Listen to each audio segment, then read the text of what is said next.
Cycle pure अगरबत्ती, अगरबत्ती என்றால் साइकिल, साइकिल என்றால் क्वालिटी। हमने समुद्री तट पे 99% हमारा समुद्री तट का पूरा हिस्सा ऐसी सोच के कारण नो गो एरिया घोषित करके रखा था।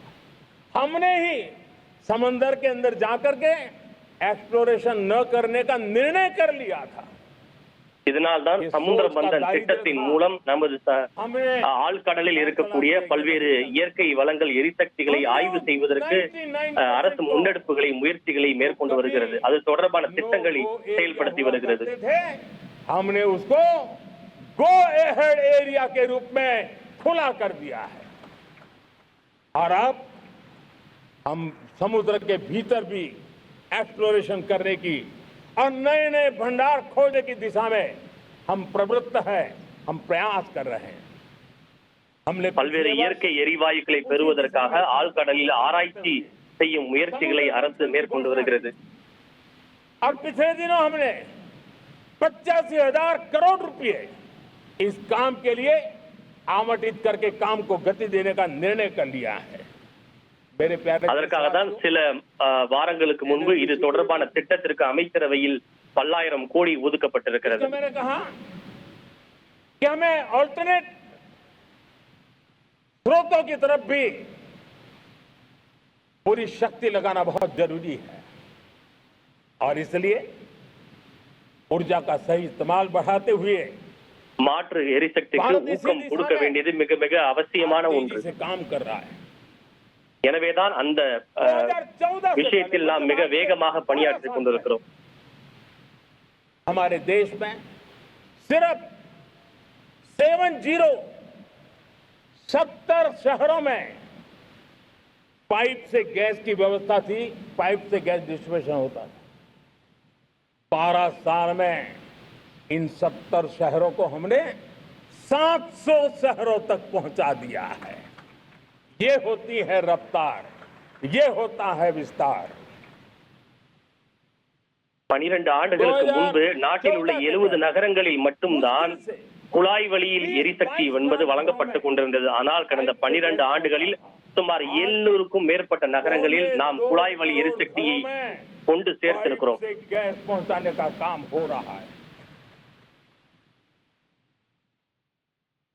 12 वर्ष पहले देश में सोलर एनर्जी की कैपेसिटी सिर्फ 2 गीगावाट। आज 160 गीगावाट हमने प्राप्त किया है लक्ष्य।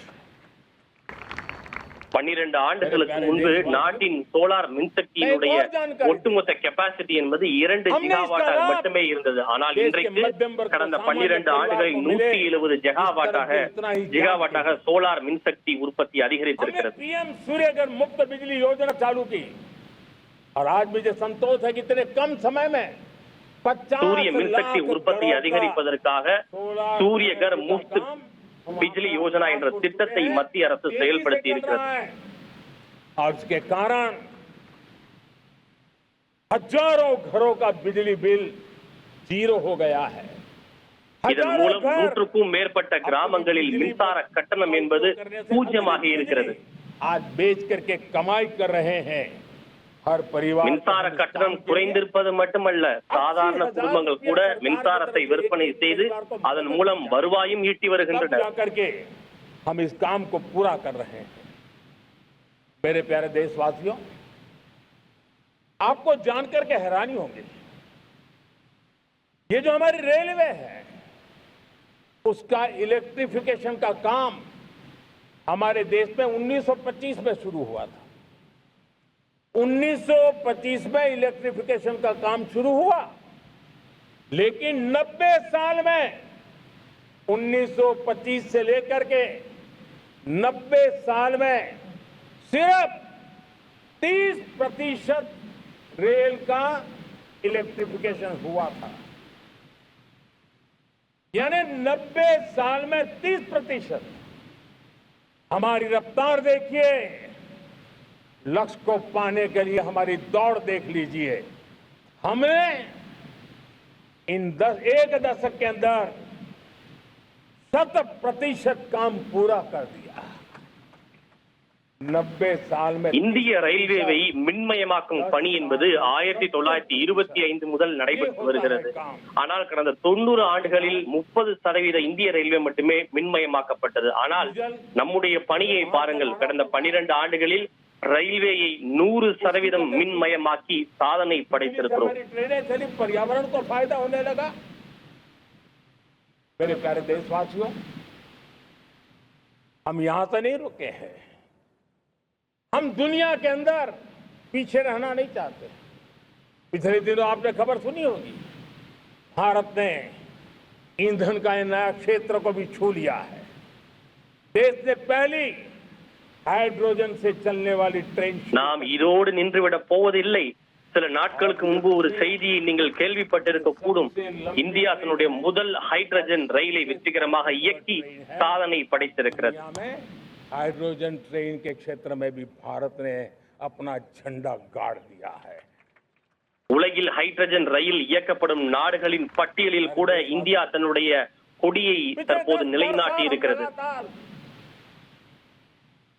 2047 के लक्ष्य को पाने के लिए दौड़ रहे हैं। एक के बाद एक सोपान सिद्ध कर रहे हैं। हमने सोचा भी नहीं था कि हमें इसमें भी कुछ मुसीबतों का झेलना पड़ेगा। पिछले 10-12 वर्ष में कितने संकटों का सामना करना पड़ा। कोरोना जैसी वैश्विक महामारी ने पूरी दुनिया को चिंता में கடந்த 12 ஆண்டுகளில் நாம் பல சவால்களை பல கடினங்களை எதிர்கொண்டு தாண்டி வந்திருக்கிறோம். कोरोना से बाहर निकले, युद्ध की विभीषा की खबर आने लगी। कहीं यूक्रेन तो कहीं पश्चिम एशिया। முதலில் கொரோனா ஒட்டுமொத்த உலகையே ஆட்டி படைத்தது. அதிலிருந்து மீண்டு வருவதற்குள்ளாக உலகின் பல நாடுகளில் யுத்தம் தோன்றிவிட்டது. ரஷ்யா உக்ரைன் போர் ஏற்பட்டது. डराना, देश को भयभीत रखना, देश को चिंतित रखना, इसी में कुछ लोगों को आनंद आता है।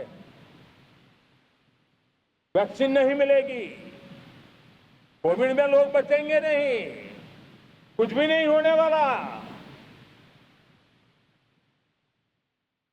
அப்போது என்ன சொன்னார்கள்? நாட்டு மக்களை பாதுகாக்க முடியாது, கொரோனாவில் இருந்து வெளியே வர முடியாது என்றெல்லாம் பலர் நம்மை பற்றி ஏளனம் பேசினார்கள். फर्टिलाइजर नहीं मिलेगा, सारी दुनिया भर के अफवाहें फैला करके भारत के உரங்கள் கிடைக்காது, கச்சா எண்ணெய் கிடைக்காது என்று இப்படியெல்லாம் நம்மை அச்சமூட்டினார்கள்.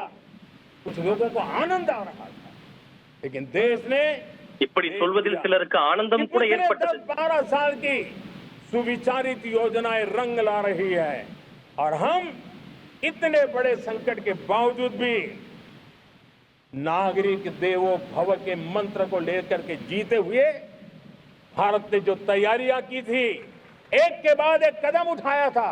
सोचा नहीं था कि संकट आएगा, लेकिन उस संकट के समय இப்படி பல சவால்களை சங்கடங்களை தேசம் எதிர்கொண்டு அதிலிருந்து ஒன்றன் பின் ஒன்றாக மீண்டு வந்து நாட்டு மக்களை பாதுகாத்திருக்கிறது.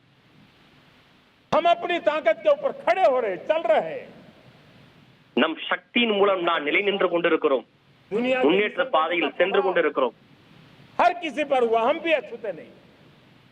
यूरिया के दाम दुनिया में 3000 रुपया पहुंच गए एक बोरी का। आज भी हम मेरे देश के किसानों को वो बोझ सहने के लिए मजबूर नहीं कर रहे। सरकार अपने कंधों पर वो बोझ उठा रहा है और दुनिया से जो 3000 रुपया में यूरिया का बोरा हमें मिलता है, वो हमारे किसानों को हम सिर्फ 300 रुपये में दे पाते हैं।